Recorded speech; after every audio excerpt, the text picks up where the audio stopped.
Woohoo! Here we go!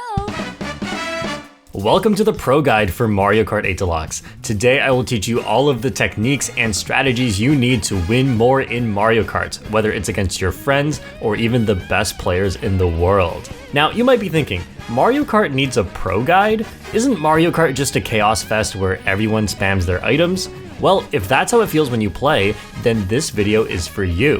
While it's true that you cannot control your fate on every race because of varying luck, your average placement is completely determined by skill. To prove that, I recently made a video where I returned to a 10,000 level online room and I finished in first place most of the time. Mario Kart actually has a lot less luck than you'd think, so let's talk about how you can improve your skill.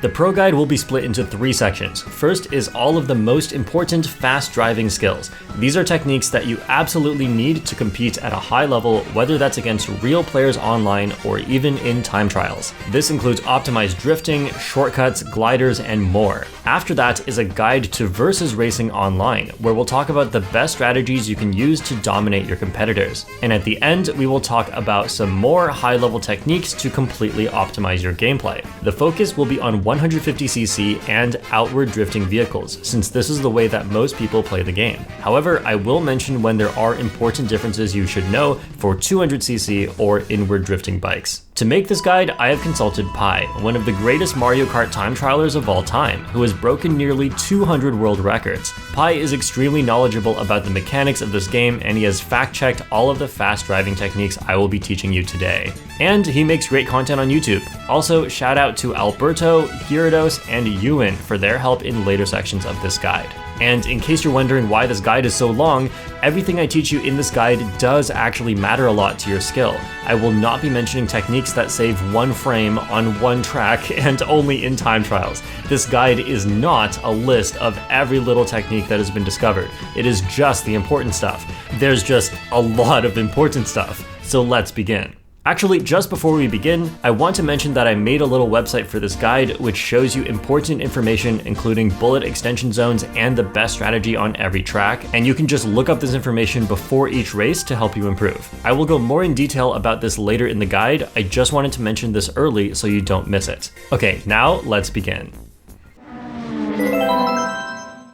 Drifting is the most important technique to master in Mario Kart, and I can immediately tell if you're not very good by how you drift. For new players, you may think the whole point of drifting is to help you turn, but a pro player knows that your speed, movement, and shortcut abilities are all about how well you can drift, because drifting allows you to get speed boosts called mini turbos, and mini turbos are overpowered. In case you don't believe me, here's the combo with the lowest speed, and here's the combo with the highest speed. The lower speed combo can actually go faster than the highest speed combo because it secretly has the highest mini turbo stat, which for some reason is a hidden stat. Thanks, Nintendo.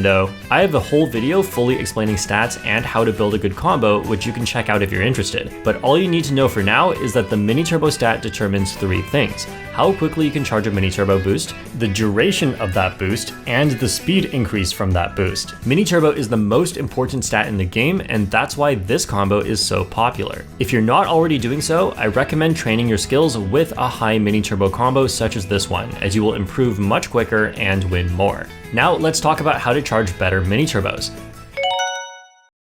You probably know that when drifting, your mini turbo naturally charges up, but it charges faster when you're drifting sharper. The reason is because when you're drifting, there is a region of the control stick at the sharp angle side that activates the fast mini turbo charge rate. But you shouldn't just turn as sharp as possible all the time, because then you'll go off the road. What you can do is called soft drifting. Instead of pointing directly to the side, point the stick just under the diagonal. You get a softer drift angle while also getting a fast mini turbo charge. Getting better mini turbos like this can help you save multiple seconds in a race, making soft drifting one of the most important techniques to learn in Mario Kart. But be careful with the angle. Don't point the stick directly at 45 degrees or above, because that will count as a slow charge. The perfect angle is actually just under 45 degrees, but you should aim even lower just to be safe. Now here's how to use soft drifting. Anytime you want to drift to the right, you should hold the perfect soft drift angle for a bit. If you want to straighten out, hold full left. These are the two main directions you should use when drifting to the right. And similarly, when drifting to the left, you should soft drift to charge your mini turbo and hold full right to straighten out. Alternating between the soft drift angle and the wide angle is the fastest way to drift on almost every single turn in the game.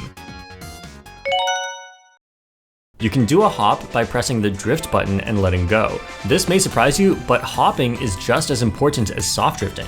Unlike regular turning, hopping allows you to instantly turn your karts by a lot, and there are two main uses of hopping. If you have drifted too sharply because you're trying to get a better mini turbo, you can hop to instantly correct your alignment. This is called an alignment hop. Alignment hops allow you to always hold your drift slightly longer because you can instantly correct your direction afterwards. If you don't already do this, make a habit to hop after every single mini turbo, even if you don't think you need it. I'm not even joking, doing this one simple trick can instantly improve your driving skill on every single track, and it's so easy to do.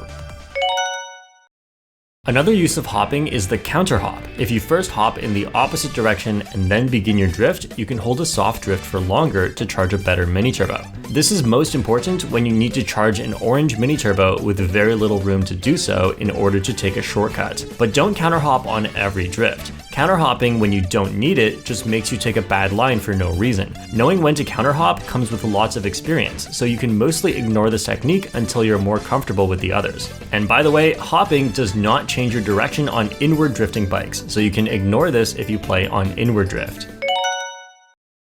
There is one more way you can squeeze out better mini turbos. How most people start a drift is by pressing drift and a direction at the same time, but this turns your karts by a lot before the drift even begins. Instead, you can do a delayed drift, which means to hop first, then press the direction right before you touch the ground. Now you can do all your turning in a soft drift and get a better mini turbo. This is one of those almost invisible techniques where you'd never notice it normally, but as soon as you start doing it, you'll start seeing it everywhere. But just like counter hopping, you don't always have to do a delayed drift. On some turns, you have plenty of time to charge the mini turbo, so doing a regular drift lets you take a slightly better line. But whenever you're not sure, you should be doing a delayed drift so you can have a better chance at getting the best mini turbo. Okay, we have talked about soft drifting, alignment hops, counter hops, and delayed drifting. Even if you've played a lot of Mario Kart, this is a lot to learn at once, and especially if you've played a lot, since now you may have to unlearn your old drifting habits. But I promise you that learning these techniques will absolutely transform the way you play Mario Kart, and it makes such a big difference. My one piece of advice is don't learn all of these at once, because that is impossible for the human brain. I recommend learning soft drifting and alignment hops, since these are absolutely crucial to know on every single turn. Then add in delayed drifting and counter hops later, since they are more situational. If you watch the world records, you'll notice that they get mini turbos all over the place and not just on turns. Mario Kart truly does not look like other forms of racing when you watch this. What are these lines? The technique that they are using here is called snaking, where you constantly drift left and right to charge up mini turbos. If done precisely, snaking is much faster than driving in a straight line as long as your mini turbo stat is very high. However, you need a relatively wide road to do this kind of snaking. If the road is not wide enough, you can do a combination of counter hopping and drifting, which is still faster than driving straight. This takes a lot of practice, but once you learn how to do it on a few tracks, it will start to intuitively make sense everywhere. One of the most fun things about Mario Kart is shortcuts. The placement of shortcuts adds a lot of strategy for how you should use your items in order to make comebacks. And it also adds a higher skill ceiling, as some of these shortcuts can be done itemless if you're good enough. Shortcuts require all kinds of techniques to be done successfully. Well, most mushroom shortcuts are pretty simple, you just drift and use a mushroom over the off-road. But skipping the off-road without a mushroom can get pretty crazy, and this is called a shroomless shortcut, or a NISC, which means no item shortcut. In this section, we'll talk about all the techniques you need to pull off these shortcuts flawlessly. The key to many shroomless shortcuts is to use a mini turbo plus a hop, but not just a mini turbo hop, it has to be on an upward slope. This gives you massive airtime and you can jump over the off-road. Here are a few examples. On Hyrule Circuit, you can clear this entire grass shortcut with the mini turbo hop. You might think you want to hop as late as possible since there is so much grass to clear, but this will give you no airtime. Instead, you should hop much earlier because it's all a steep uphill. On Mute City, you might think to hop here so that you don't need to hop over too much off-road, but because the ground is flat, this does not work. You need to hop here, which is a small region of upward slope. This is probably further right than you expected, but because the ground is sloped upwards, it works. And there are also examples where you don't need to hop on an upward slope because you're already high enough to land on the next part of the track. In these cases, you just want to hop as late as possible. You can also clear shortcuts more easily if you wait slightly between the mini turbo and the hop. That way you accelerate to a higher speed before your hop comes out. This is most important on the pink side of Baby Park. For some shortcuts, you want to drift in the off-road as you charge a mini turbo so you can exit with full speed. Now, you cannot drift for too long in the off-road because you will rapidly lose speed and then you can't drift. The distance that you can drift in actually depends on the exact off-road surface, so each shortcut takes practice. You want to drift in as far as possible and release an orange or purple mini turbo to boost out of the off-road. Another way you can drift into the off-road is if the road has a bump that gives you airtime. You can use this to clear an unreasonably large patch of off-road without using a mushroom. There are a few shortcuts in this game where you want to release an early mini turbo so that the boost is gone by the time you touch the off-road, and then you can keep hopping and you won't lose too much speed. The reason we do the early mini turbo is because for some reason, having a mini turbo boost in the off-road will drastically slow you down, so you need the mini turbo boost to run out before you touch grass. The best example of this is the Peach Gardens shortcut. Despite being very slow grass, using the early mini turbo technique is actually faster than going around. The Mute City Shroomless shortcut also requires a slightly early mini turbo because the trick ramp is secretly off-road and you need your boost to be gone by the time you try to trick on the ramp, otherwise you'll lose all your speed. Yeah, this Mute City shortcut does not make itself easy. The aerial mini turbo is a very rare technique that you can use to almost ignore the off-road. On Yoshi Valley, you can drift over the grass and release your mini turbo as soon as you are in the air. Then hop right as you touch grass. Even though you have a mini turbo in the off-road, for some reason you don't lose speed doing this specific technique. And yes, doing this is faster than going around. On Donut Plains, you can use the exact same technique on the final turn, but this one is riskier to pull off because the road is bumpy. Having a mini turbo not slow you down while in the off-road is also used in 200cc Dry Desert. I'm gonna be honest, off-road is really weird in this game, and this sort of thing is not that intuitive. You just memorize where to use it. In this game, you can charge your mini turbo in the air. You must first start a drift on the ground and then hold that drift in the air. Just like on the ground, your mini turbo can charge fast or slow depending on your stick direction, but since you cannot turn in the air, you should always hold a soft drift to get the fast charge speed. This can help with a few shortcuts and make the airtime actually worth it. But there is an exception. Don't charge your mini turbo for this part on DK Summit because you want only a blue mini turbo and not orange. But on the next part, you need to do an aerial charge to get the orange mini turbo to finish off the shortcut. Aerial charging is a bit different if you are underwater or in floaty physics, which you can only find on a few tracks. Unlike in regular air, you actually can change your trajectory when floating. On top of that, you have to manage how you hold up and down to control your float. This makes the floaty shortcuts a lot more tricky, and sometimes it will be best to soft drift downwards instead of upwards so you can float more. So that's about it for shroomless shortcut techniques. Mushroom shortcuts are usually simpler, but some mushroom shortcuts require one of the techniques I mentioned earlier in addition to using a mushroom. Here are some examples. At the end of Twisted Mansion, there's too much off-road for one mushroom, so you can first do a mini turbo hop on the uphill, then mushroom to cut off the rest. For the Mushroom Gorge gap jump, you need to use a mushroom and then mini turbo hop at the edge of the grass. Without the mini turbo, you will not make it. For the biggest shortcut on SNES Mario Circuit 3, the shortcut is too big for one mushroom. So you have to drift into the off-road a bit, then mushroom, then hop out at the end. This exact same technique of drifting in and hopping out is used at the end of Yoshi's Island and at the end of Toad's Circuit, because one mushroom is not enough to clear the whole shortcut. On Mario Circuit with one mushroom, you need to do an early mini turbo just like Peach Gardens and hop in with no boost. Then use your mushroom for the rest of it. The same technique can be used on London Loop, where again you treat the grass like Peach Gardens before using a mushroom to clear the rest. Both of these shortcuts are too big for one mushroom if you don't do this. Okay, that's it for now, but if you want to see a full guide on all the most important shortcuts to know in Mario Kart, you can check out my video on that, which is linked in the description. Knowing these shortcuts will help you win a lot of races. Remember that they all take practice, but they all make this game so much more fun. Gliders are one of the weirdest things in this game, as they are programmed with entirely different physics than regular driving. Luckily, you only need to learn a few techniques to maximize your speed in a glider. A cannon glider is a special glider that makes you go extremely fast and takes you over a long section of the track. Instead of doing a trick, you can save about 0.1 seconds by doing a hop and landing on the end of the glider panel. On flat glider panels, this is really easy, but on slanted glider panels, it's much harder to time it correctly to get the fast glider. You'll know you've done it correctly if you see your glider come out faster than usual, but even if you fail it, it's about the same speed as getting a trick, so you should still go for the fast glider every time.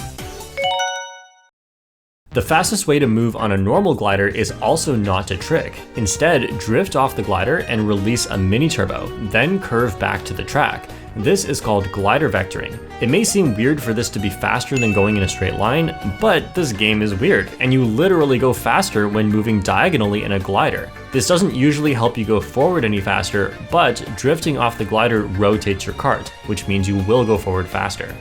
Here's exactly how to do glider vectoring.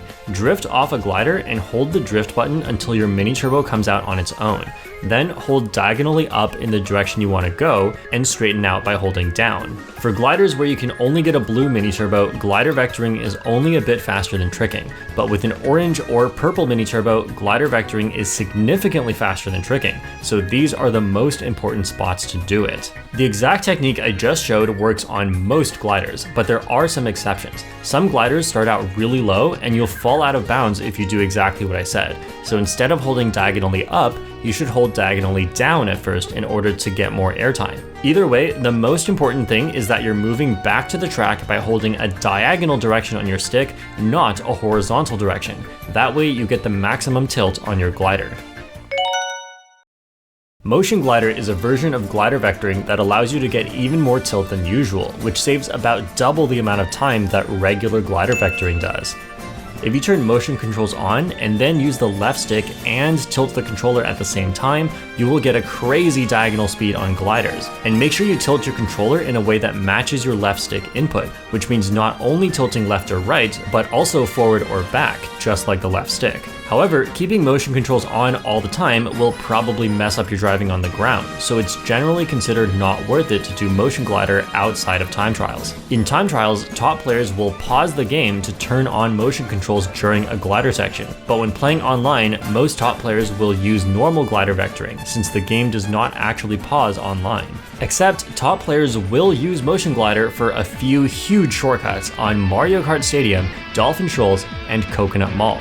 These all have a glider at the end of the track that leads into a turn, which makes motion glider absolutely broken. When combined with mushrooms, you can save multiple seconds on one shortcut. This is 100% worth doing online, and top players regularly use motion glider on these tracks. These are the amazing hands of Alberto, arguably the greatest Mario Kart time trial player of all time. Pay attention to both the stick input and controller tilts that he does. Since I don't use the Pro Controller, you should study what he is doing if you use the Pro Controller or Joy-Cons. I personally do motion glider with the GameCube controller's D-pad, so those inputs are what you're seeing here. In each example, Alberto has a spot where he presses pause, Y, pause to turn on motion controls, and make sure you don't press A to unpause, as you may accidentally quit the game by pressing A. Keep in mind that for a technique as difficult as motion glider, it will take lots of practice and lots of failures before you start to get it right. But these three shortcuts can all be perfectly consistent. So especially on lap 3 online,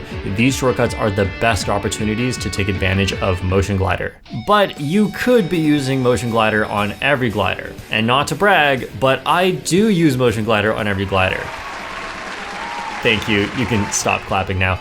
If you've watched my gameplay videos, you may have noticed that I'm always passing people on every glider, and not just the 3 big shortcuts. This is thanks to using a GameCube controller. Now, I wouldn't normally include an entire section on what controller I'm using, but I think this controller is literally better for Mario Kart 8 Deluxe. I'm not going to argue that point right now. Instead, you can check out my video about this to see the full pros and cons and exactly how it works. Anyway, if you see Shortcat close behind you on a glider section, just move out of the way. Otherwise, I will find you and I will kill you. You might think that on a trick ramp, you should just do a trick so that you get a speed boost when you land, but the fastest technique on every trick ramp is not always that simple. You can go really fast by releasing a mini turbo right before going off a ramp and tricking, which gives you a huge boost forward. This is called a mini turbo trick. You can actually benefit from a mini turbo trick as long as you go off the ramp before your mini turbo ends. As you can see here, it makes a big difference for high trick ramps. You can also do a mini turbo trick off of low ramps, but it makes a smaller difference.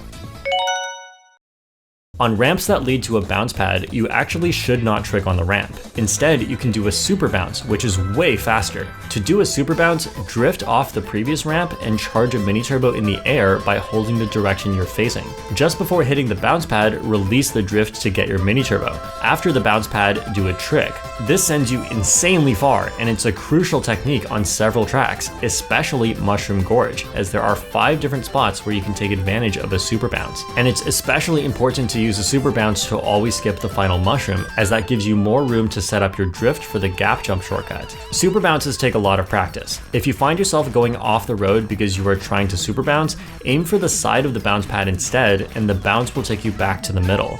By the way, super bouncing does not work with inward drifting bikes, which is so sad and weird, so you can ignore this if you play on inward drift. Let's talk about how to land from a trick ramp. When you land in a trick, the trick boost will shoot you in the direction you are facing, which can be troublesome, especially when doing mini turbo tricks. If you've ever had this problem and drove off the track, what I'm about to tell you is simply a magic fix for this to never happen again. What you should do here is land in a drift and then immediately cancel that drift. This instantly aligns you better in the direction you want to go. It's super useful to know and really easy to do whenever your alignment is sketchy. And here's another tip for landing from a ramp. Sometimes there is not enough room to charge up the next mini turbo that you want. What you should do here is a counter slide. What this means is to land in a drift in the opposite direction. Quickly cancel this drift and now do the drift you want to do. This serves the same purpose as a counter hop, but it's faster. And just like a counter hop, don't do this all the time. Only do this if you know it will actually help. You've probably seen pro players take half pipes like this, cleanly chaining speed boosts, but when you try it, it looks more like this. That's because the pros are built different, but also they're using an invisible technique called an air hop. When you go up on a half pipe, as soon as you see your tires flip sideways, input a hop and a direction to nudge your alignment in that direction. Then you can easily chain half pipe boosts over and over, which lets you stay at mushroom speed. Without using air hops, this sort of alignment is impossible.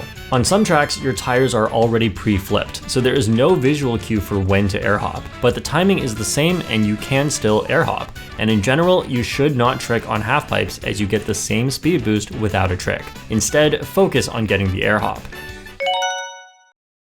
Did you know when you trick, the direction you choose actually matters? This is a very unknown technique, but it's actually super important to know. When you do a trick, you can choose the type of trick by holding a direction on the stick, or don't hold any direction. Surprisingly, the trick direction actually matters. If you do a left or right trick and then land in a drift, your drift angle actually changes by a lot in the direction that you tricked. So if you have a sharp turn coming up, you should do a sharp trick, which means to trick in the direction you want to go, and this helps you turn sharper. If you have a wide turn coming up, you can do a counter trick, which means to trick in the opposite direction. This lets you easily charge up a mini turbo without turning too sharply.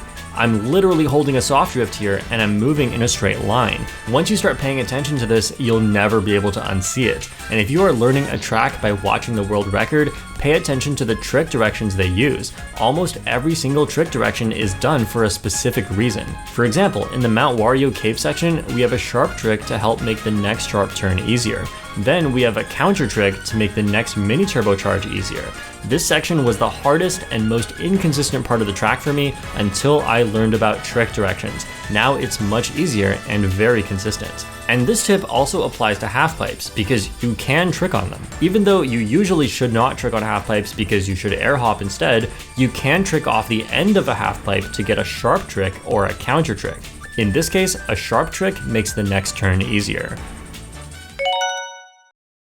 Your trick direction also matters underwater, and you should usually do an up trick or a down trick. When you trick underwater, the speed boost comes out very quickly, often before you even land on the ground. But you want your speed boost to happen on the ground because a grounded trick boost is actually faster. Doing an up trick or down trick will delay the trick boost by a bit, allowing you to reach the ground first. This is simply faster than using the other trick directions. However, there are times when up and down tricks don't help because you will not get a grounded trick boost anyway. In this situation, it's often better to just not trick at all and instead charge a mini turbo and release it as soon as you're touching the ground. In fact, the entire water section of Squeaky Clean Sprint is exactly this. We don't trick, we just do a bunch of mini turbos. And because these water sections are not very obvious how to drive, if you learn the optimal strategy to take these sections, then you have a huge advantage when you play against other people.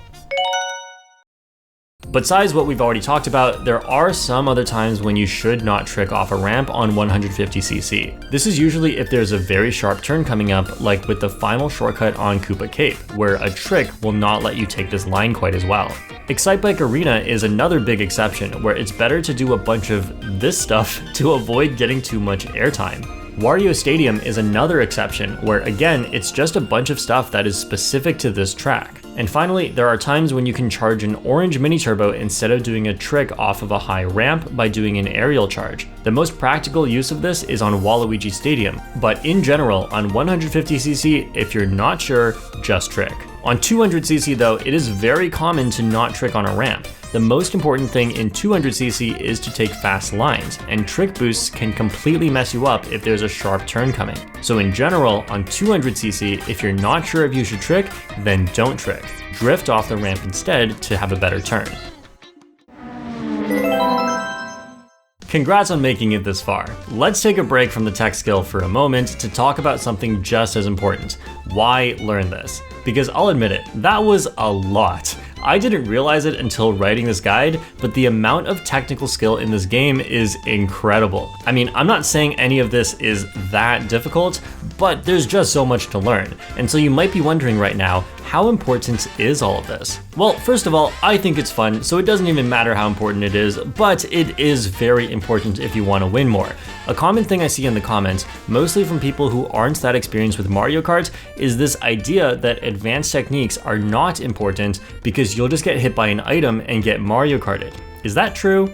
Sure, items are important, but that doesn't make good driving skill any less important. Because imagine you don't learn any advanced techniques, right? And you're just slightly slower at driving than everyone else in the race. What that means is that everyone will slowly pass you one by one, and each time a racer passes you, that's an opportunity to get hit by their item. So if you think items are too chaotic and that's why you're losing, ironically, the skill you need to work on is driving speed. When you are slow, more items will hit you, and I'm not just making this up. I've tried this experiment before. I used Lemmy on the worst combo in the game twice, which is the same as lowering my driving skill, and it was the worst. People kept passing me and I kept getting hit. This is not what it looks like to have bad luck, this is what it looks like to be slow. And the worst part is that now when I look at Lemmy, all I see is trauma. If you actually learn and practice all these techniques, you'll notice that the attack items are not as unfair as you once thought.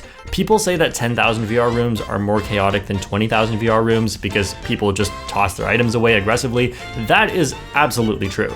But despite that, returning to 10,000 VR rooms has been the most peaceful Mario Kart experience I've had in months. This is because I'm just faster and I dodge the chaos. With lots of practice, this could be you. And another thing that people don't consider is the power of small time saves. A lot of people like to ignore techniques that don't save that much time because it feels useless. And yeah, doing a technique that saves 0.3 seconds may not sound like a lot over a 2-minute race, but the reason why the world record is still 2 seconds faster than me is because they can save 0.1 seconds with 20 different little optimizations. And admit it, the world record's probably 10 seconds faster than you, so even if you had a red shell and a blue shell, you're not gonna win against these people. Small time saves matter because they add up. If you write off every small time save as useless, you might as well just stop pressing A, because every frame that you hold A only saves 1 frame, and that's just not worth it. Plus, a real race is not even a 2-minute speedrun. It's made up of a bunch of little moments that are all important. If you want to see the power of just one small time save, watch my gameplay videos when I do motion glider, since this is a technique I do that most good players don't, and I gain anywhere from 0.1 to 0.5 seconds on every glider. Usually nothing big happens, I just go a little bit faster, but sometimes it's the difference between getting hit and hitting someone else. These are moments when a small fraction of a second decides the entire race. Or how about going from 5th place to 1st place at the start of the race, and as a result not being bumped by anyone, not having to deal with a single trail item, being the first one up to the coins, establishing a lead that kept me safe for the rest of the race on a front-running track. You can't tell me that saving a fraction of the second did not matter here. Or doing motion glider here to pass 1st place, then afterwards I skipped the double item box for another small time save for that to ultimately be the reason why the blue shell couldn't make it to me in time. No, I don't have every moments like this memorized, I don't need to, because it's not rare. This happens all the time, where a single small time save drastically changes the outcome of the race. People think that items invalidate small time saves, but in reality, items multiply the effect of small time saves. If you just complain that items are the reason why you're losing, you will never be good, and you're also wrong. So if you're thinking you want to learn some of this stuff, but you don't know where to start, I recommend doing some time trials. You don't need to be insane and try to get world records or anything, but just make sure that you're getting good mini turbos, using soft drifting and alignment hops, and learn how to do the shortcuts and take the glider sections properly. Here are some great tracks to practice if you want to focus on specific techniques, and you can watch the world records to help see what good driving looks like. In the description, you can find the links to both the regular world records and the shroomless world records to help you practice. I promise you that if you are good at time trialing a track, your average result online will also be better on that track.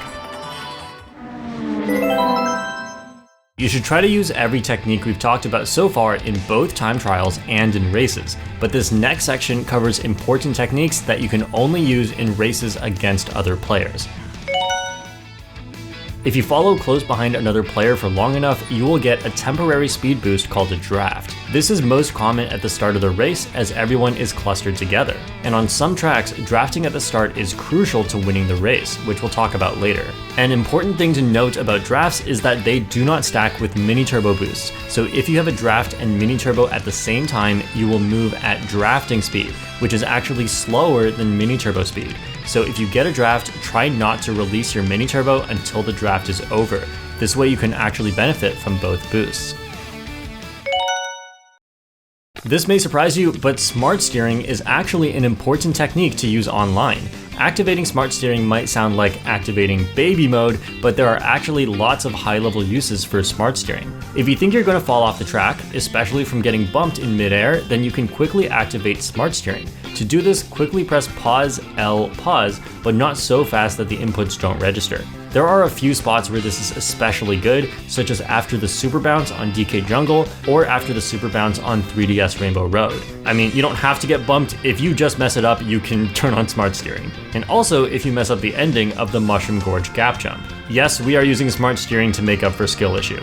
But there are also situations where smart steering is just faster. For example, on DK Summit with 2 mushrooms, you can activate smart steering after jumping past the first half of the shortcuts, and then mushroom upon landing. This saves loads of time compared to just doing the regular shortcut. On Ribbon Road, with just 1 mushroom, you can take a faster and safer version of the block shortcut by activating smart steering after leaving the main road. On N64 Rainbow Road, you can activate smart steering on the first boost panel, drift in the direction of the remaining boost panels, and charge an orange mini turbo into the glider. These are all cases where you're not turning on smart steering to help you, it's just literally faster to use smart steering. Another situation where you can take advantage of smart steering is when you need to go fast around a sharp turn. For example, when using a golden mushroom on the curvy section of Neo Bowser City, especially on 200cc.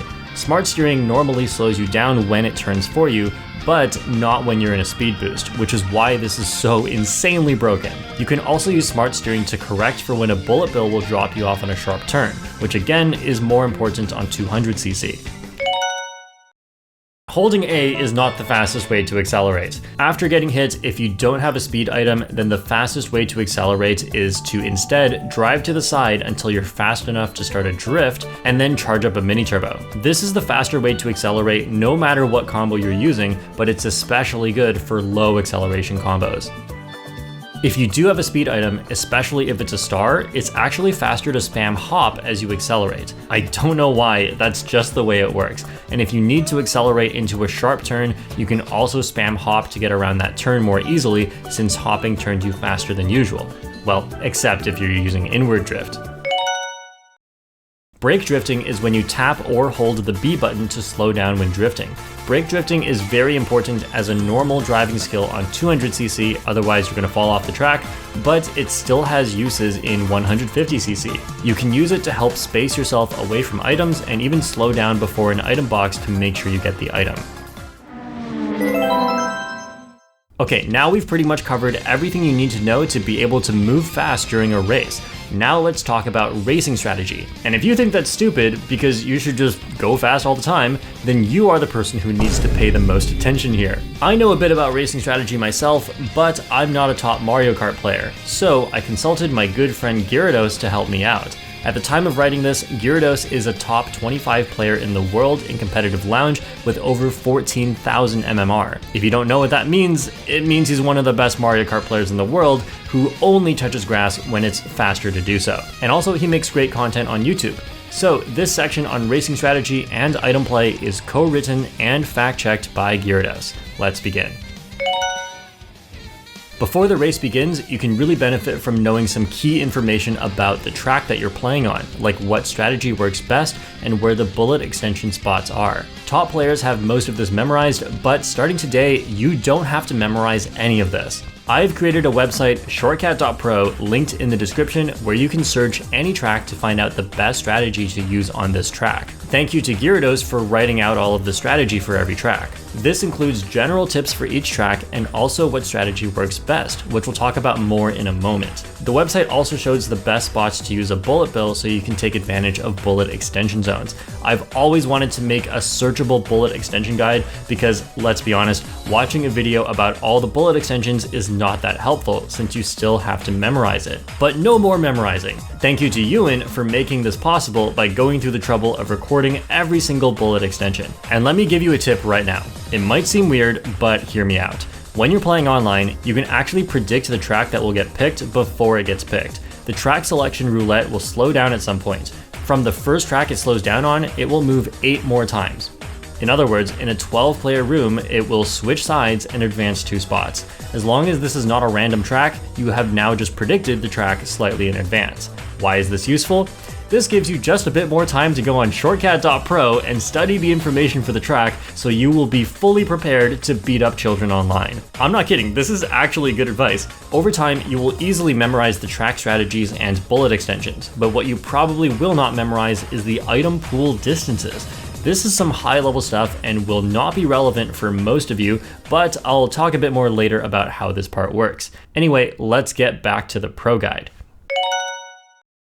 There are 2 main strategies when racing in Mario Kart, running and bagging. Running means to go forward fast, and bagging means to stay behind to grab coins and good items.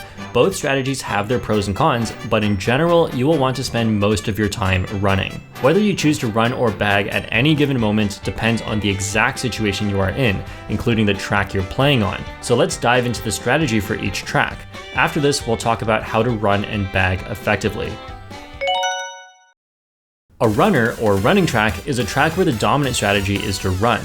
These tracks usually don't have a lot of shortcuts, so the speed items that you would get from bagging would not help you that much. And keep in mind that not all running tracks are equally good runners, as each one is a bit different. For example, part of why Moonview Highway is such a strong runner is because even the blue shell is not a big problem for first place. You can get blue shelled on a boost panel, or if you're not at the boost panel section, you can run into a car, which does less damage than the blue shell. N64 Rainbow Road is another good runner, partially because the track is so short that the shock and blue shell often don't even show up. But this track is actually in a slightly different category than a pure runner.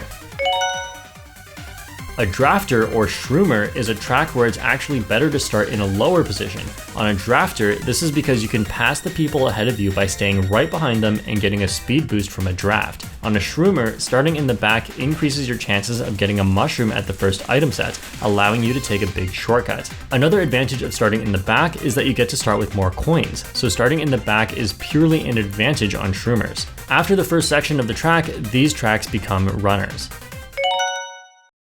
A bagger, or bagging track, is a track where the dominant strategy is to bag. These tracks usually have lots of shortcuts, or a very big shortcut that can only be done by using speed items. These shortcuts are usually not enough to make a full comeback from last place to first place, but they do guarantee you can make a portion of a comeback. So you can start the race by enjoying the benefits of being in the back, with potential to smuggle a good item up to a middle or top spot, allowing you to complete the comeback later in the race. Because bagging is so good on these tracks, more people will bag, which means more people have the potential to pull the shock and blue shell, making it a nightmare for runners. This is why you'll see me stay half a lap behind on Cheeseland and not panic, because I trust the process and I actually win a lot on this track. You don't have to tell me, I know, it's dumb, but also try it for yourself against good players, because it's not as easy as it looks to win by bagging.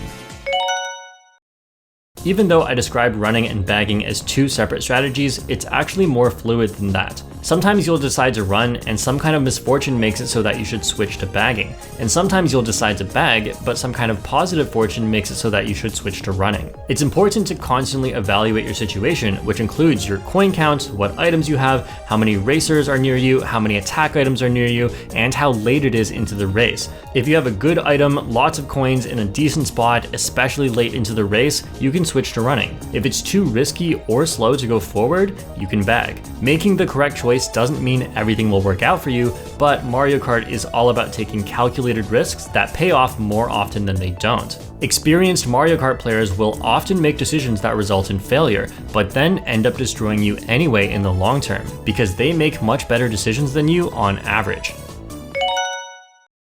The most important thing when running is fast driving. At a high level, this means having time trialed a track to know all of the most important mini turbos and shortcuts. At a lower level, this means memorizing the layout of every track and not making any driving mistakes. Driving fast is important because remember, if you drive slow, you will get passed by other people and potentially get hit by their items. A huge factor for fast driving is your coin count. You will go over 6% faster at 10 coins versus 0 coins, which is several seconds faster over a full race. However, taking the coin lines will often slow you down for a bit, and like I said, slowing down means you risk getting hit, so you generally want to only get the most convenient coins. The times when you should take bad lines for coins are usually when nobody is around so it's safe, or too many people are near you and you want to get away. If you are confident in your driving skills, then you should put your focus into looking backwards a lot. Half of the race is happening behind you, and if you're in the front, most of the race is happening behind you, so it's very important to look. If you see a threatening attack item, you can try to get away from it by speeding up, slowing down, or taking a different line. Reducing your risk of getting hit by items is one of the most important differences between a good player and a great player. With these fundamentals in mind, let's take a look at what running usually looks like and what kind of decisions you need to make. At the start of lap 1, fight your way to first place however you can. Take tight lines and don't go for coins or double item boxes unless they are already in your path, because you will very likely get hit for going slow. If you get a coin item, use it right away to get a bit more speed. Try to get a draft boost if others are near you.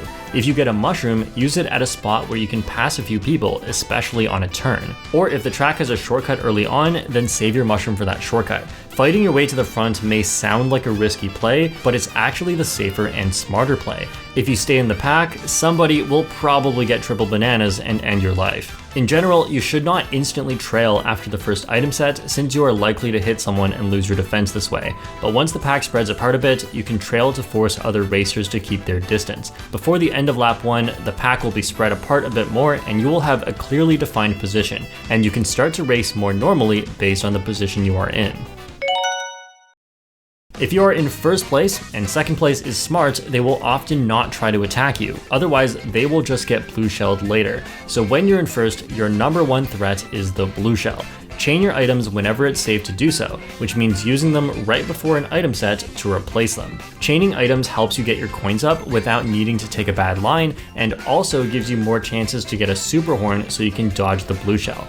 A mushroom is also a great item to have in first, since you can dodge a blue shell with it, and it's especially good if you have a red shell protection at the same time. But you cannot get a mushroom in first, so you would have to bring this up from a lower spot. Another good item combination you can get is double red shell protection. This is more important at the end of the race, since second place will probably attack you then. If you get a combination of items you are satisfied with, then you should stop chaining items. And remember, you cannot get 2 coins at once, so if all you have is a coin and the next item set is a single box, hold that coin until you get another item. This guarantees you get red shell protection. In general, you should play defensively in first, but you can play aggressively if it's to give yourself more space, since being near other racers is always risky. In first place, you should frequently glance at the minimap to look for a blue shell. If you don't have protection when the blue shell is out, try to get out of first place if second place is close enough that it makes sense to do so. The blue shell does not lock onto first place until it's quite close, so as long as you have time, you can back out. But if your lead is big enough, then you should just take the blue shell. And this tip is not just for first place. If you're at a level where you expect first place to be good enough that they will drop out, then you need to watch the minimap from second as well and be prepared to also back out. This general strategy for first place works very well at a high level of play, but until you get to a high level, people act differently. At most levels of play, second place probably will attack you the whole race. If you know that your opponents typically throw red shells at you in first, then you should adapt accordingly and focus on getting red shell protection instead of blue shell protection. What you should not do is complain that you can't win because your opponents are griefing you. If their strategy is bad, you will actually win more often in the long run. If you cannot win against red shell spammers, you will definitely not win against even better players. If you don't agree, you are coping. The best spot to be when running is actually second place. You don't have to worry about the blue shell as much as first place, and your most common item pull is the red shell, which is super important at the end of the race. Since first place needs to protect themselves against your red shells, you mainly need to worry about the people behind you, but their chances of red shells are lower than yours. So second place is extremely safe. Keep your second place and don't attack first unless you have a good reason. For example, if first place has a bomb, then this is dangerous to you and you should try to red shell them at a spot where you can dodge the bomb. But in general, you should try to attack the players behind you to give yourself some safe distance. This way, items that have a limited range will be unable to hit you and you'll have a very peaceful race. Now, this doesn't mean you have to stay in second forever. You can try to overtake first, but only do this if you think it's safer to do so. For example, if it's to get away from people behind you, or if you can carry blue shell protection into first. Speeding up to get into first is fine. In general, just don't attack the person in first place. The best combination of items you can have in second place is red shell protection in the first slot and blue shell protection in your pocket or second slot. If you're wondering why we need blue shell protection in second place, typically there will be 1 or 2 blue shells in a race, so you can safely assume that first place will either get hit by the blue shell or back out of first. Either way, you will likely end up in first at some point, and then you may need the blue shell protection. If you're still in second near the end of the race, chain all your red shells and try to hit first. If all goes well, this strategy should help you end up with first or second place. But if you are playing in a room where you are faster than everyone else, first place is actually the best spot to be. You don't have to worry about anyone or limiting your own speed, and you can get a lead so big that a blue shell can't even stop you from winning the race. If you can do this, go for it. But this is just not really possible if you're playing with other people at the same level as you. So at the highest level of play, second place is the safest. If you're running in a middle spot, your goal should be to get into a safe position away from other racers and preferably get to second place if you can. The most common item in any position from 3rd to 8th is either a single mushroom or triple mushrooms depending on your distance to first place. So you should use these mushrooms to take shortcuts and catch up. Being in the middle can be very chaotic because everyone is close together and there will be lots of attack items. Dodging items on reaction can be very difficult and sometimes impossible. Therefore, you should use your rear view camera or look at the minimap to help you dodge items preemptively by positioning yourself in a way where you are less likely to get hit. This means speeding up away from an attack or slowing down to let the attack pass you, or taking a different line so that the attack will not hit you. A lot of the time, the best item you can have in a middle spot is a triple protection item. Not only does this protect you against most items, it forces other racers to respect your space and stay away from you, making it even less likely that you will get hit later. And while this does protect against red shells most of the time, keep in mind that it often fails because there are gaps, especially if you are missing one of your items. So make sure you toss an item backwards just to be safe. Depending on your safety and the amount of shortcuts on the track, you can decide if it's worth it to get rid of protection to get mushrooms. However, if you decide your position is not good enough, you can switch to bagging. Most of the time, running is a better strategy than bagging, so the first step in bagging is to understand why it's good and when you should bag. The advantages of bagging are that you can easily get 10 coins, you will be safe from attack items, you will have items to take shortcuts, and you are less vulnerable to the shock, because not only could you dodge it, but getting hit also makes you small for less time. Making a good decision about whether or not to bag can be difficult, but the idea is very simple. You should look at your current situation and compare it to the advantages that bagging would give you. For example, if you're low on coins and there are too many attacks near you, you can switch to bagging to fix that.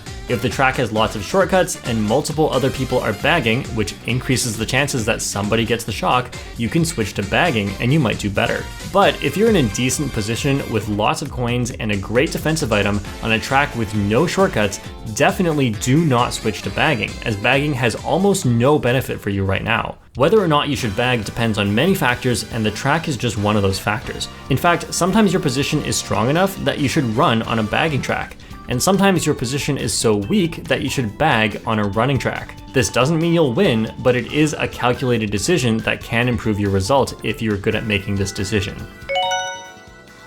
Okay, so once you've decided to bag, how should you do it? Your first priority when bagging is to get to 10 coins. The speed increase is huge, and all of the speed items are affected by coins, including the bullet bill. You can afford to slow down or take terrible lines in order to get 10 coins, as you can just catch up later. The next part of bagging is getting items. You need a general understanding of item probabilities to improve your chances here. Item probabilities are determined by both your placement number and your distance to first place. We'll talk more about item probabilities in the next section, but the most important thing to know is that in a 12-player room, being in 9th or worse gives you the best items. You can stop at single item box sets in order to get multiple items, but in general, don't do this on lap 3 unless it's a great bagging track, as it's usually not worth wasting any more time. If you decide to stop, you can actually manipulate your item chances a little bit. Besides the single mushroom, you cannot get 2 of the same item in a bottom spot. So if you're holding triple mushrooms, which is not a great item, it's best to grab an item first, which guarantees this item is not triple mushrooms.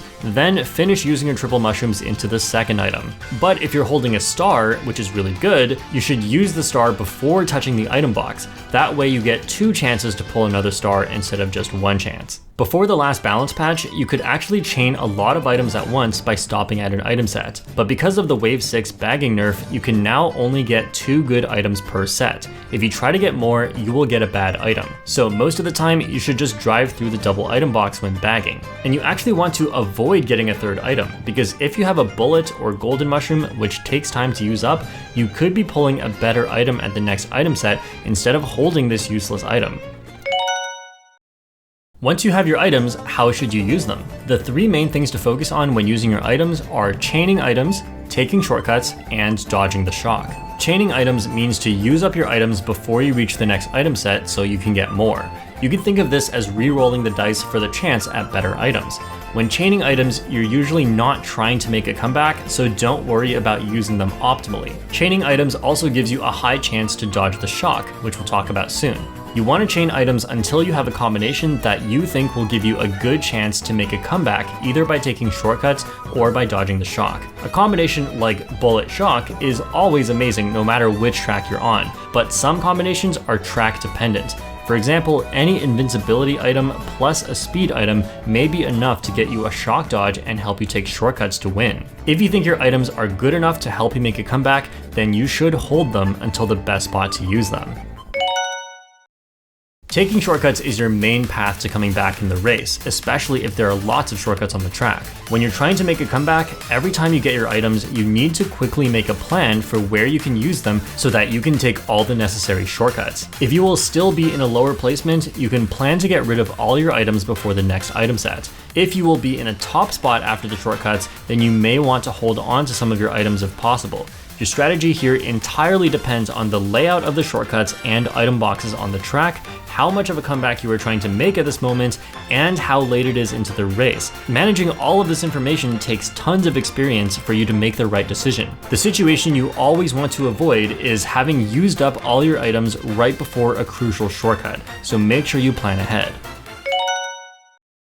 The shock is a huge equalizer in the race as it makes the racers in the top positions stay small for longer and gets rid of people's items. If you can dodge the shock by using one of these 3 items, then you get a huge advantage. On tracks without shortcuts, a shock dodge is often your only way to make a big comeback. Before we talk about dodging the shock, let's first talk about what to do if you get the shock. You'll usually want to chain the shock into an item box in order to get a good item, because if you use the shock right away, you'll just slow everyone down and your distance to first will be smaller and you'll get a worse item. But if you want to be a bit smarter with the shock, you can try to target other players with it. The number one thing is to look at the minimap and make sure not too many people are in bullets and stars. If you know the track well, you can also avoid shocking people in the glider, as this slows them down a lot less. On lap 3, you can time the shock to be right after the top spots pass the final item set, so they will have no items for the rest of the race. You can also do what's called a target shock. This means to watch as someone reaches a specific spot on the minimap and then use the shock there.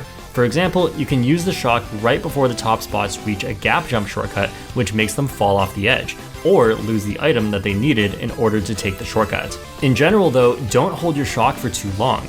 Up to 3 players at once can get the shock, and you don't want to lose your shock to somebody else's. If all of this is too much pressure for using the shock, then just always chain it at the next item set, since you can't go wrong with that. Now with that in mind, it should become clear how you should use your items if you are trying to dodge the shock. Good players will mostly follow these guidelines I just talked about when they are using the shock, so simply use your dodge items to avoid getting shocked at those times. For example, you probably should not use your dodge item in a glider or on a section with lots of speed boosts. You can also watch to see when the bottom 4 spots pass an item box and use your dodge item shortly before that, as they are very likely to chain their shock into the item box. Now, it's not always straightforward to predict when a shock will get used, so when in doubt, you should use your dodge items at a time when getting shocked would be particularly bad for you. This is why you should often chain your stars into item sets and use your bullet or boo shortly after an item set. This way, if you don't dodge the shock, at least you'll be close to the next item set. The worst is when you get shocked right after an item set. In this example, I activated a star into the item set, and then I spammed my other star to get rid of all my items. And as a result,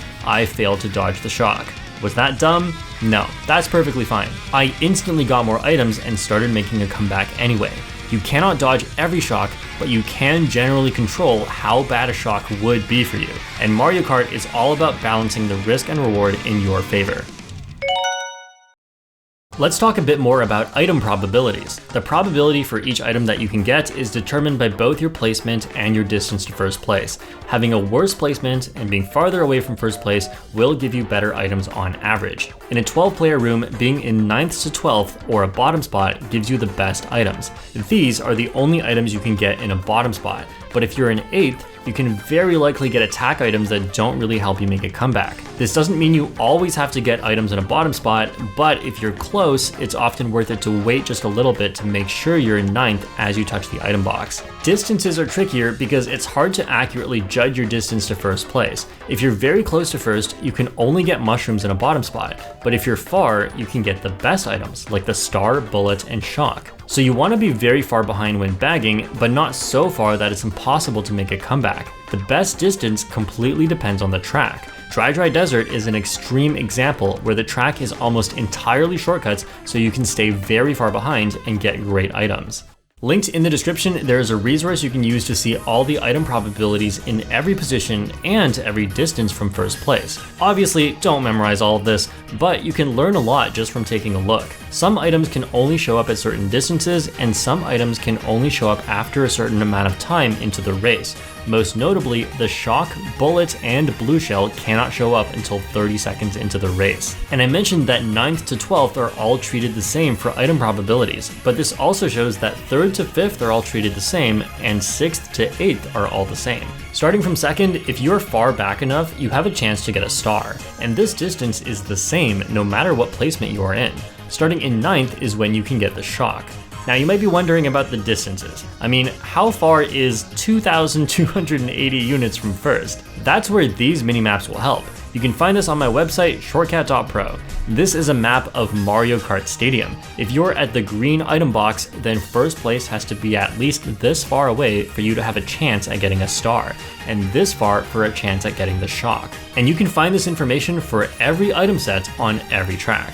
Full credit goes to the Japanese Mario Kart blog who created these images in the first place. My website is just an easy way to find them, especially if you're not Japanese. And remember, you don't have to memorize these at all, you can just find it before the race begins. One cool thing you can see in these minimaps is what's called a broken item set. At some item sets, it's very likely that first place gains a massive distance away from you, either because of a fast cannon glider such as Rainbow Road, or because there's a huge shortcut like on DK Mountain.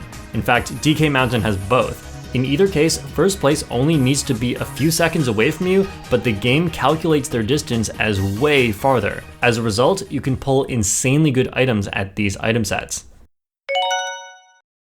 Another thing you should know is that for most items, you can only get one of that item at once. For example, you can never get 2 stars or 2 coins at once. The exception to this is if you received that item from a boo or during really bad lag spikes online. But other than this rule, there are other rules as well. At any time, there can only be a maximum of 1 boo. So if you have the boo, then your items are completely safe except to the shock.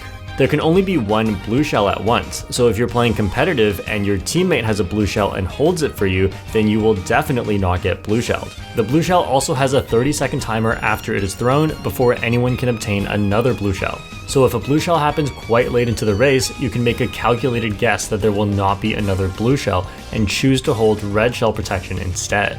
This also means that on a longer track, you're more likely to get hit by multiple blue shells even if there are the same number of item sets as on a shorter track.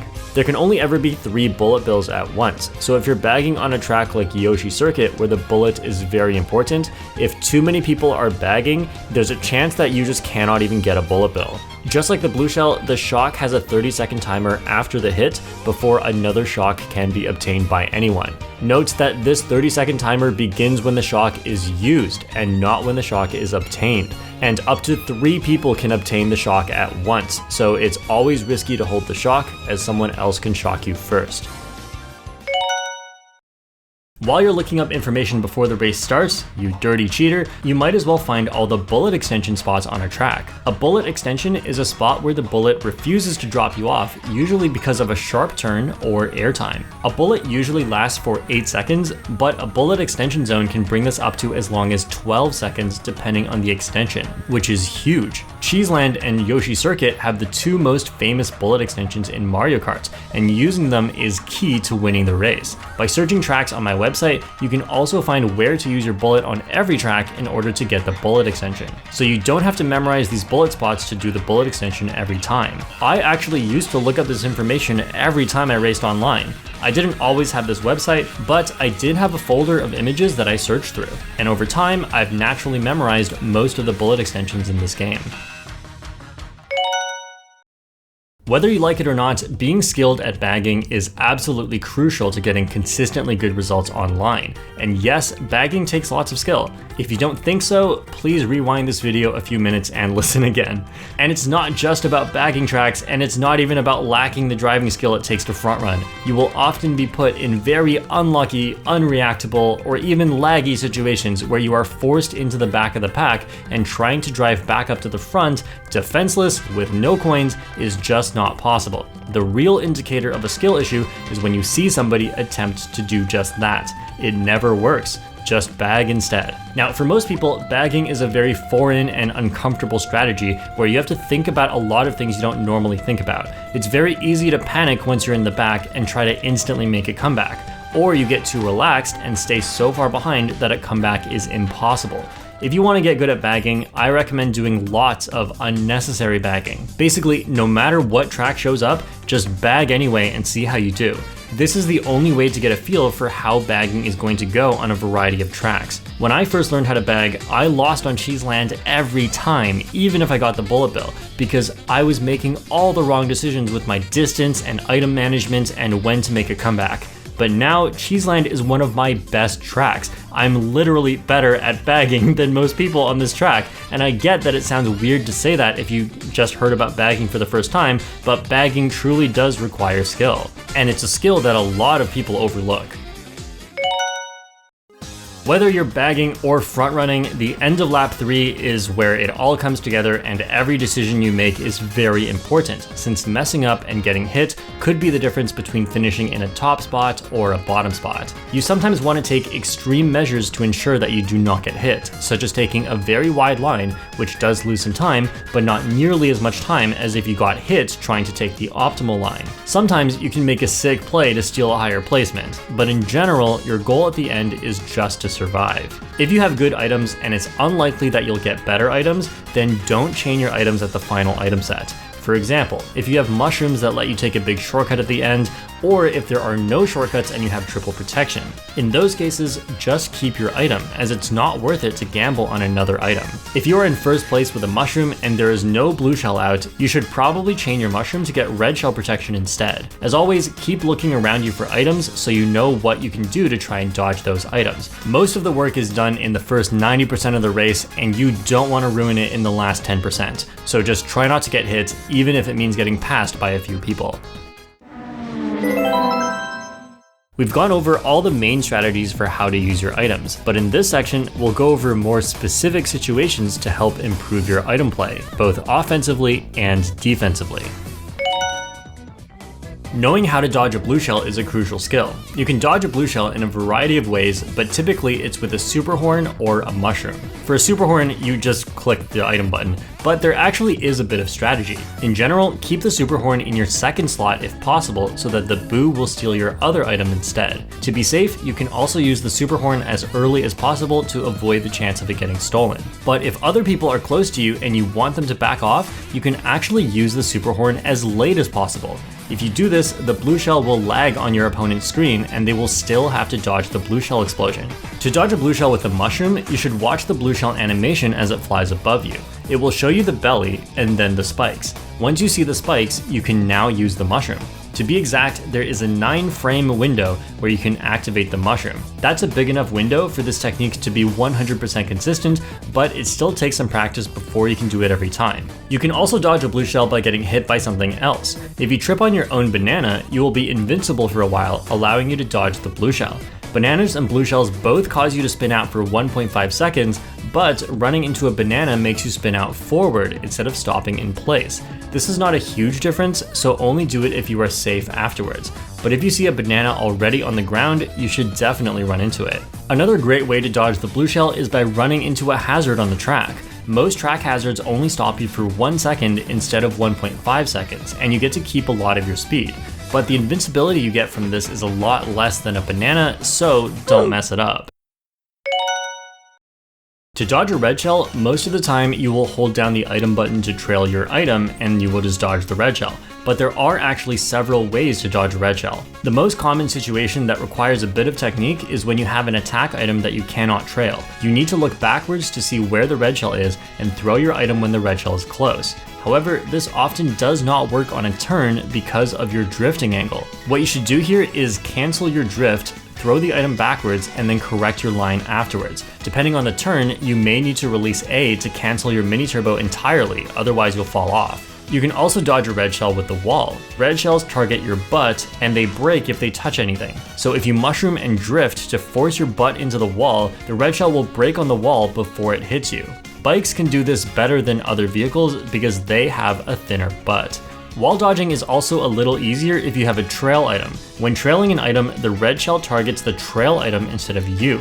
If you only have one protection, then this can be worth going for. There are also very specific situations where you can dodge red shell by going around an obstacle on the track. These are so unreliable that you should only attempt to dodge a red shell like this if you have no other choice. If you see a red shell behind you and you have no protection, often you should just slow down and let that person pass. If they know they can hit you, they will almost certainly throw their red shell at the next item set. When people throw items backwards at you, it is not humanly possible to dodge them on reaction, because not only is the item moving fast, you are moving fast towards the item. In order to dodge these, you need to anticipate the item and move early. This is definitely a habit you should get into at item sets, as people almost always throw away green shells and bananas here. People also like to back their items at the finish line, which I think is a bit rude and unnecessary, but you must accept that this is how some people play and preemptively try to dodge it. You can either take a strange line to dodge the potential backspam, or you can throw attacks forward to block them. Items coming from behind you are a bit different. It's sometimes possible to dodge them on reaction if you're far enough, but you still have to be very quick. If the other player is close to you, you cannot dodge it on reaction, and you will have to preemptively take strange lines in order to make it hard for them to hit you. If you see an item on the ground, you should immediately forget about optimal driving lines and focus on dodging this item. If you're in a drift or a mini turbo, it will be a lot harder to avoid the item. So if you're drifting, immediately release the A button to cancel your drift so you can move around the item. Specifically when playing online, trail items and revolving items are really annoying to deal with. Unlike other items where you simply have to avoid the item, trail and revolving items have no hitbox on your screen. Instead, they only hit you if they hit on the opponent's screen. And because the game predicts your movement to make up for variable connection speed, you do not have full control over where you are on your opponent's screen, and you also don't know where they are on their screen. At a lower level, what this means is you just have to give a lot of space to trail items and revolving items, as you cannot predict where your opponent actually is. At a higher level, you can generally assume that people will not make driving mistakes and that they are taking fast lines, so you can safely drive behind them with some distance. Another thing you can do is throw a red shell to get rid of their trail item, but only do this if you think that their trail item is a bigger threat to you than the potential for red shells coming from behind.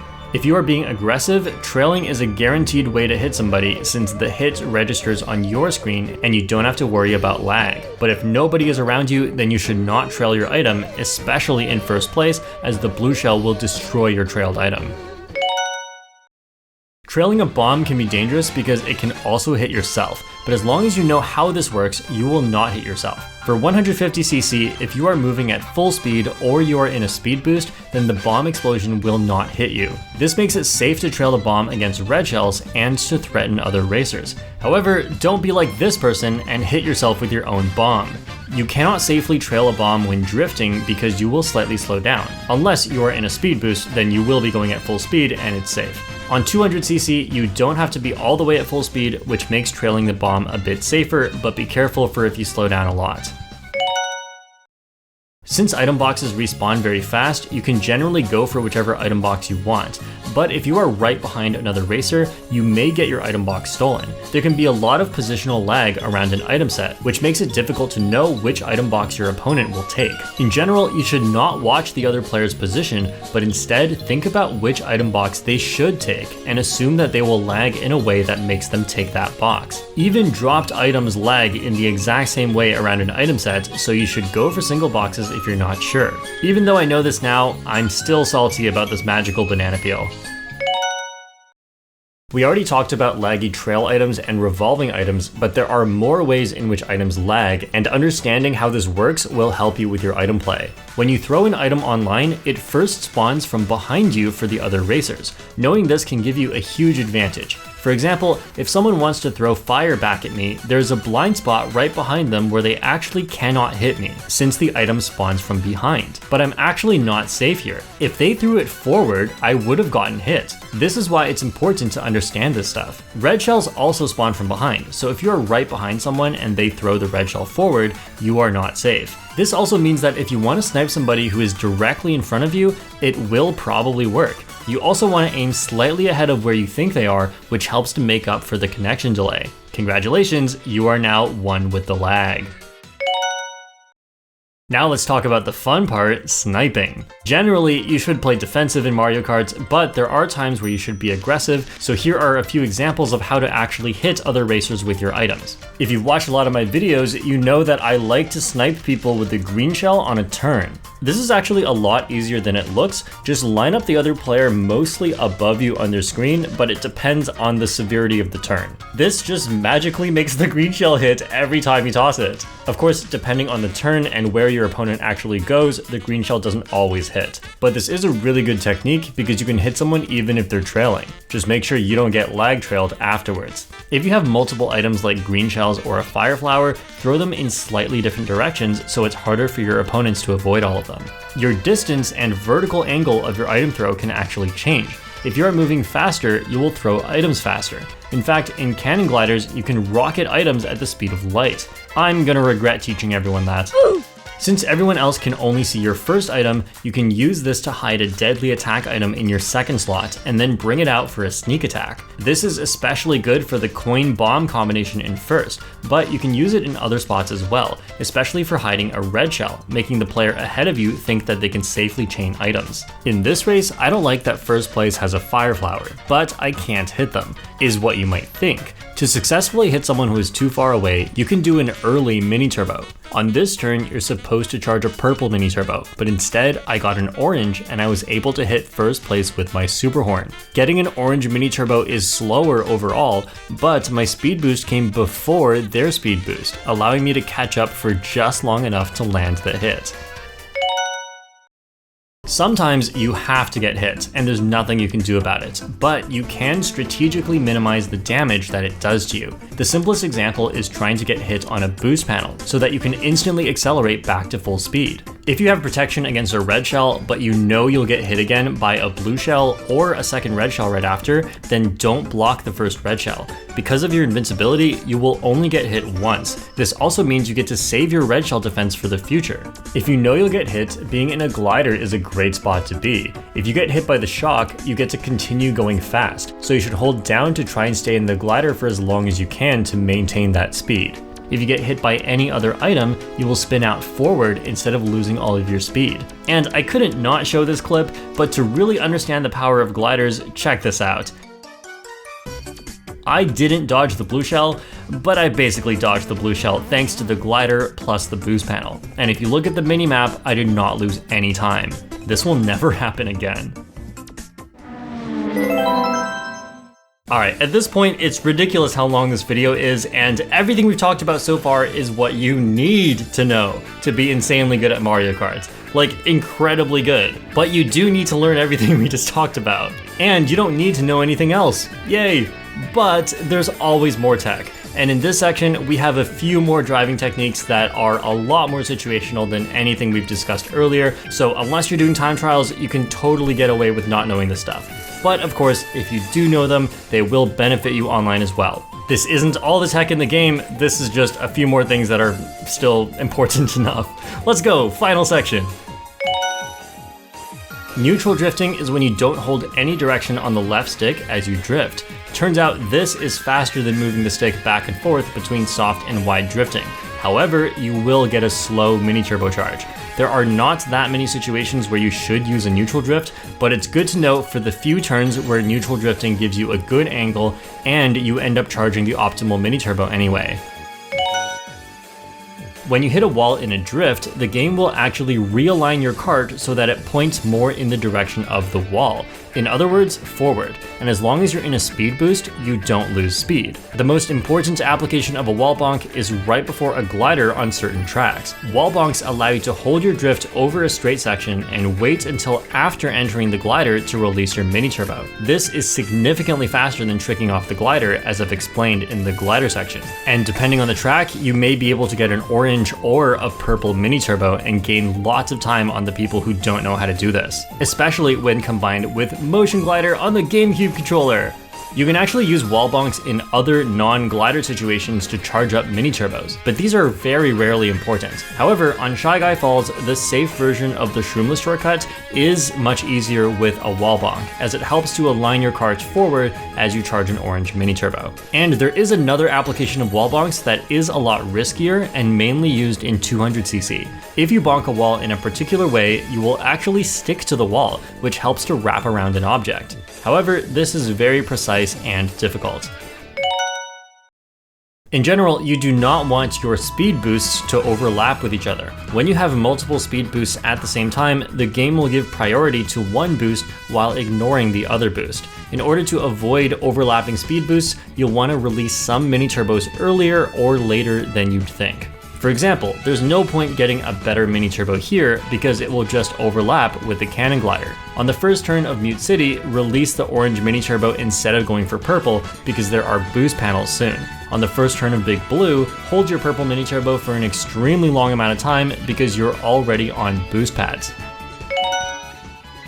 Whenever you get a speed boost, you don't instantly get that speed. Your kart has to accelerate from your current speed up to the new top speed. In other words, you're actually going a bit slower than you think when the boost first comes out. However, if you're already in a speed boost and then get another speed boost, you skip the acceleration phase and you simply stay at top speed. When you watch world records, pay attention to this. After orange or purple mini turbos, they often chain a blue mini turbo right when the first boost is about to end, allowing them to stay at top speed the whole time. I said earlier that when going off a glider, you should hold your drift until the glider automatically releases the mini turbo for you.